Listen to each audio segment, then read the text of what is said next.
Is no culture without freedom of expression. Just to point out the disinformation from that member. He says all artists support this. Well, even Margaret Atwood, no conservative, has said that this bill represents creeping totalitarianism. Creeping totalitarianism. It gives the power to a woke agency, the CRTC, named by Liberals, to manipulate social media algorithms in order to shut down voices it does not want people to hear. When will this government realize that Orwell's 1984 was not an instruction manual? The Honourable Parliamentary Secretary to the Prime Minister.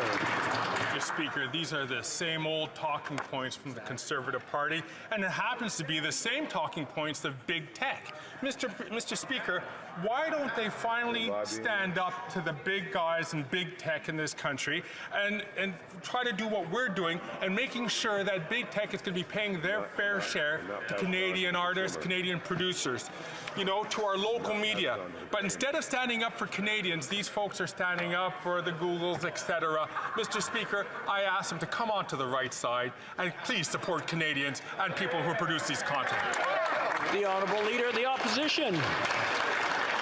And therein lies the problem. The government will get to decide what is the right side of the debate and shut down everyone they consider to be on the wrong side. Let's be clear, this bill doesn't hurt big tech. They'll still monopolize all of social media. Their platforms will still dominate. It's just that government bureaucrats will be able to manipulate the algorithms to shut down the voices of individual Canadians. Top experts on freedom of expression online say that, and so does Margaret Atwood, who calls this creeping totalitarianism. If the Prime Minister is not afraid of debate, why is he so determined to shut it down?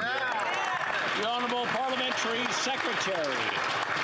The reality is that right now the tech giants are not paying their fair share. And 71% of Canadians agree that they should be doing so. And this is the reason why, that's why we are making sure that we have C-11 to deal with this job. We know that the web giants must do more. Mr. Speaker, more for our culture, more for our local media, more to protect our children. That's exactly what we're doing. Why are they against that? The Honourable Leader of the Opposition. Favor of freedom of speech, Mr. Speaker. It's very simple. Big tech has no problem with this bill. They'll keep making money hand over fist because of their oligopoly. The government doesn't want to break up that oligopoly. They've been sucking up to big tech for the last 8 years. What they want to do is shut down debate. Mr. Speaker, Canadians want the freedom to express themselves without government control. Ask the Honourable Member to put his prop down, please. I think he's been around long enough to know what a prop is. I don't have to explain it. The Honourable Member has 7 seconds left.